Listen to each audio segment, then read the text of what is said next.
నేను మీ భారతీయుడిని. ఈ నందూస్ ప్రపంచం గురించి స్పందించండి అంటే ఈ వీడియో చేస్తున్నాను.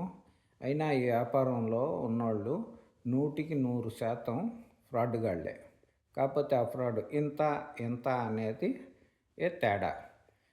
మీరు గూడా ఈళ్ళు గూడా గొర్రెప్పుడు కషాయోళ్ళని నమ్మినట్టు వచ్చి ఈళ్ళ దగ్గరకొచ్చి ఇరుక్కుంటారు. ఏంటంటే ఎవరికో ఏదో జరిగిందని మాకు జరగదులే అనుకుంటారు.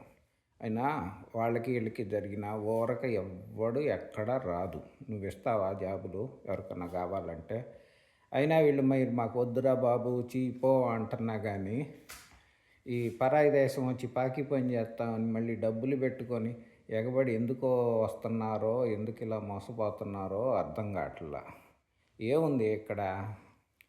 ఇప్పుడు మీ దేశంలో చెత్తేయటం ఆపారనుకో, మీ దేశం కూడా యూకే కన్నా బ్రహ్మాండంగా ఉంటుంది.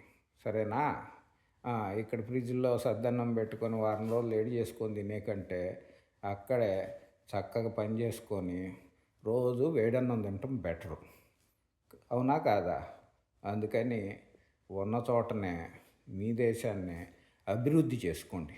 అంతేగాని చీపో అంటున్నా కానీ పరాయి దేశాలు వచ్చి పాకీ పనులు ఇలా ఫ్రాడులు మళ్ళీ మీరు వచ్చి ఏమన్నా బీకుతారా అంటే మీరు ఆ తర్వాత 10 ఏళ్ళ తర్వాత చేసేది ఇలాంటి పనులే సగం మంది.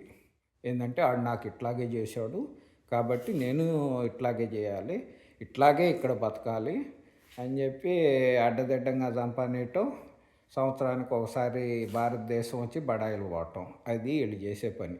అంతకుమించి ఏమీ ఉండదు. ఒక్కొక్కడు కొంపల్లోకి వెళ్ళారంటే అంతా కంపు కంపు కంపే. ఏదో బయట 4-5 ఫోటోలు లేకపోతే ఒక రూమ్ సర్ది ఫోటోలు పెట్టి ఈడేదో స్వర్గం ఉందని అందరినీ ఇది తప్పుబాట పట్టిస్తున్నారు. మీరేమి నమ్మకండి. చక్కగా పని చేసుకోండి, బుద్ధిగా ఉండండి, చెత్త వేయకండి. ఓకే? ఇట్లు మీ భారతీయుడు. సెలవు. మళ్ళీ కలుస్తా. ఎక్కువ ఒత్తిడి చేయొద్దు.